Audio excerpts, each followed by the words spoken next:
Hey everyone, Dan at Ochiko Bushcraft. Well, I'm back out here, guys, with my get home / bug out bag that I've made in over a couple videos put together for you guys. And in the last video, I started my field testing of the gear I had chosen. My first field test was testing out the water filter and the Canuck water bag setup worked absolutely perfect. I couldn't have asked for more. Also tested out the little food bars that I had chosen, and they were delicious. So the first round of tests were fantastic. So today I've chosen to test my fire kit that I've chosen for this bag. Now, let me tell you guys what's been going on out here. Up until yesterday, it had rained for about a week straight. The ground here is muddy. The wood I have chosen is a little bit damp. I have some curls and shavings of fat wood. However, the piece of fat wood that I chose had been out here in the rain for the past week, and it is damp to the touch. Chose it that way to make it a little bit harder. So I made, as I said, I made a pile of shavings from that fat wood. I made a little log cabin from that fat wood. Again, this is a resource that I would definitely go after if I was out here and I was going to make fire.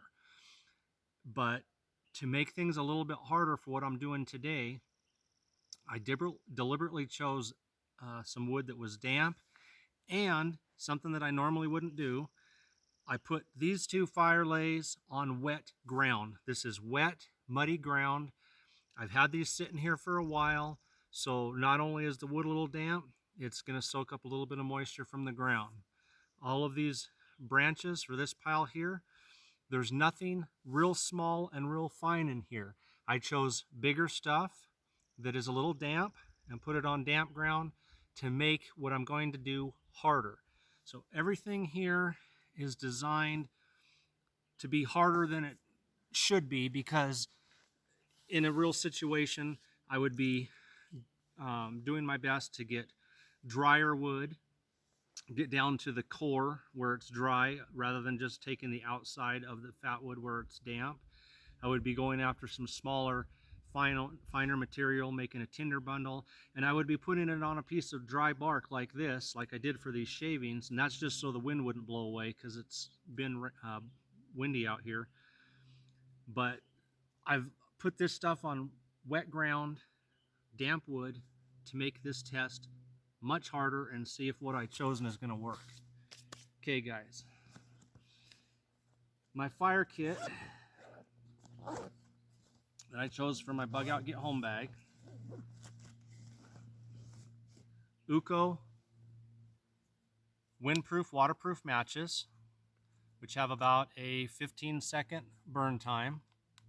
I've used these on numerous videos in snowstorms, rainstorms, wide variety of situations. They've worked wonderfully. Second, I have a Bic lighter, just to make things quick and simple. I could easily hold the lighter under here and things would get going. And a small ferro rod from Uberleben with the glow-in-the-dark handle, so if I'm having to do this at night and I set it down, I don't know how much it glows. I guess that's the one test I haven't done yet, but if I was doing everything in the dark, you guys wouldn't be able to see what I was doing unless I had some light on me, which would defeat the purpose. But first time I'm scraping the black off right now. I've never used this ferro rod. I've always used the bigger ones. Okay, there we go. Not near as much sparks as my big one, but we'll see how this works out. Okay, the final item for my fire kit are these quick tinder fire tabs. And that's what I'm testing out today. I have always made cotton balls with Vaseline and put them in a Ziploc baggie. and carried those. And I know those work fantastic. They burn for about 7 minutes. I could easily get every one of these piles going with those. But I wanted to try something different, something that took up a lot less room.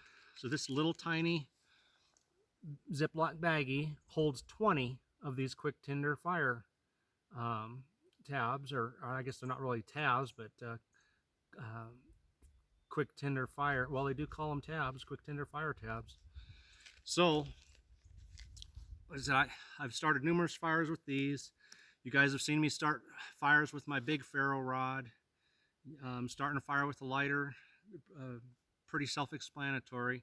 What I want to do is test these quick tinder tabs. I want to find out if, you know, I need to get a fire going in a hurry because I'm trying to get home or to my bug out location. Again, bug out, get home bag. I don't want to mess around for 30 minutes finding tinder and making shavings and using my ferro rod and everything.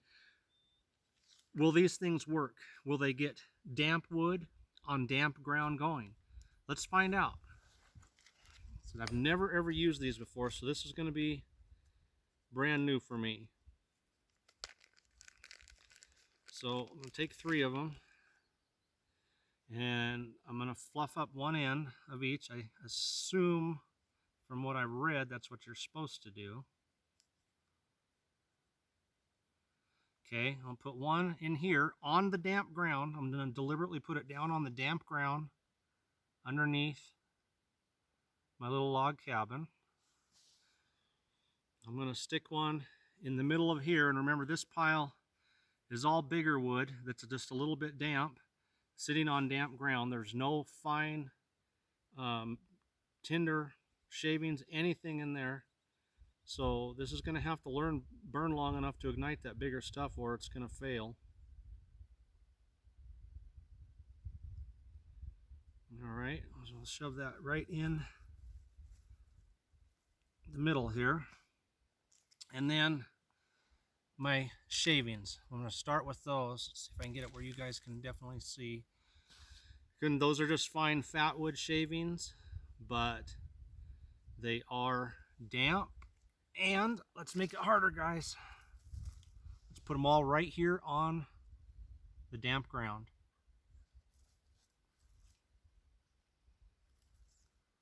There we go. So those are on the ground, and I'll put this down on the ground underneath them.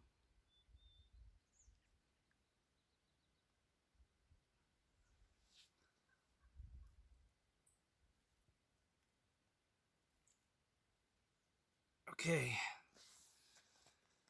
let's find out if this stuff works. We'll start with the shavings. I mean, I can move them out of the way so they don't ignite this at all if they get going real good.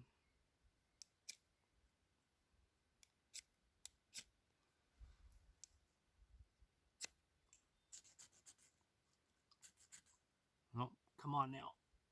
I'll hold that down on the ground. There we go. And doing a great job of igniting the fat wood. Like I said, and you saw I put it on the muddy ground. So that's fantastic. Okay, get away from my pile there. All right. I want to make sure you guys got a clear view.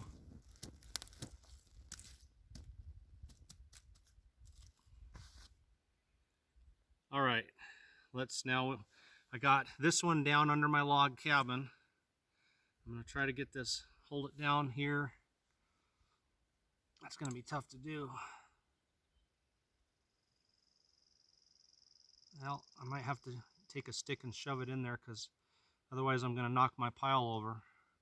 So what I'll do is I'll ignite it back here and then take a little stick and shove it up under there.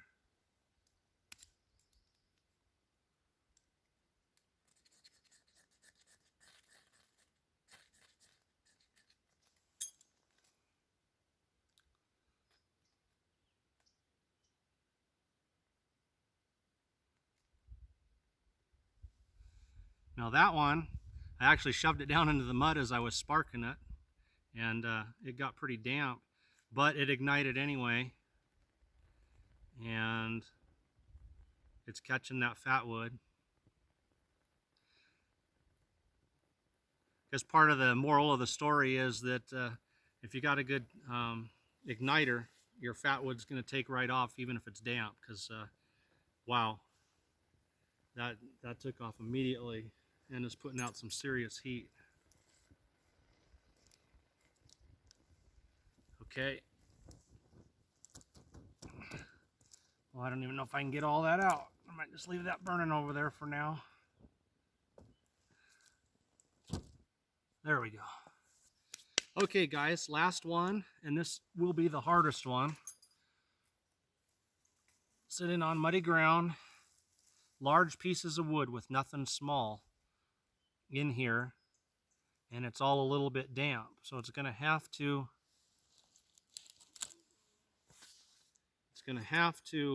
burn long enough to catch that, or it's not gonna work.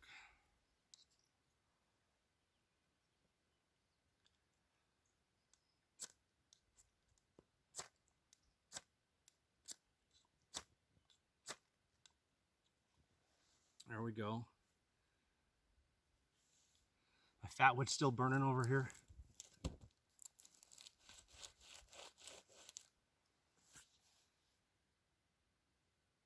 Okay, now here's the real test. It's lit and it's burning, but is it going to burn long enough to ignite that wood without having anything small in there?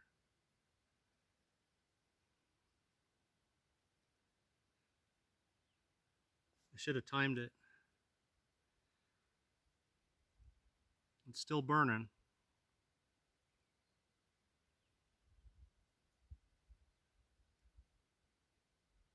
Yeah, it's got enough burn time to it. It does. It's the tab itself is still burning, and now it has got the wood burning. So that's what I really wanted to find out. If I needed a fire in emergency and I didn't have anything that was completely dry, all I had was damp stuff, would that give enough burn time to get a fire going? And again, if I didn't have any small tinder or shavings or anything, and have to be careful on it, get it down there out of the wind, but and it's taking off real slow, but it is burning down in there. So the answer is yes.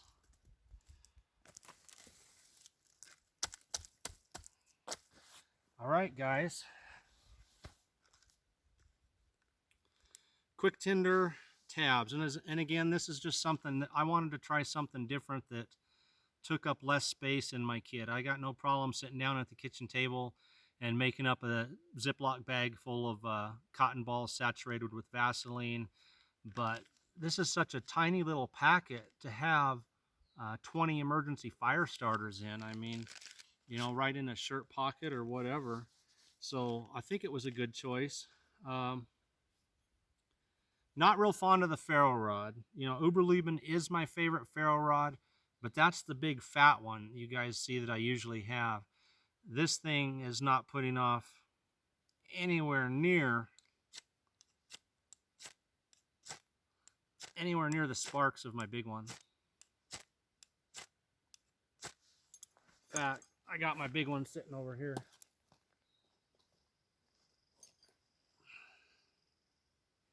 Just to show the difference.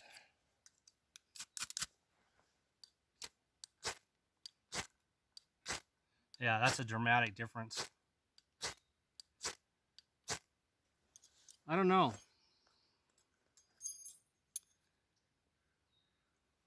And that's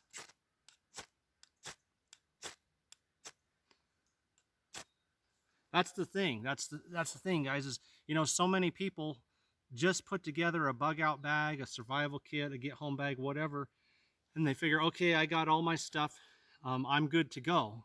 So, and then they put everything away, they carry it in their vehicle, but they never really know. They don't get out and test it. So I'm finding out firsthand you know, if these little quick tinder tabs work okay. Yeah, they do. But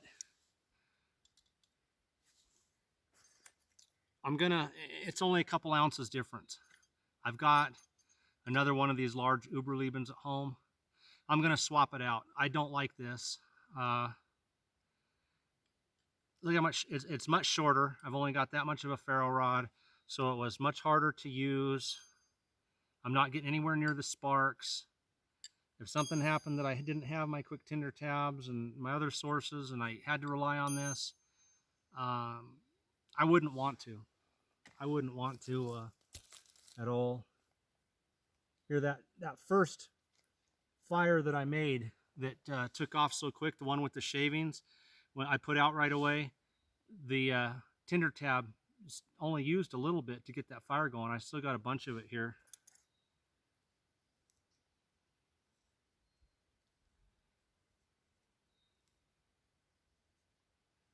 Let's put that down right there. Wet ground. And what I like to do when I've got something like that that's so small, rather than fighting it from a distance, I just like to put the point of my ferro rod on it. Now that's the way it should ignite. That's how a ferro rod should work. So same brand, Uberleben, but dramatic difference in performance. I'm not going to carry this. I'm going to put my other large rod in here. I can't recommend this. I can't endorse this, guys.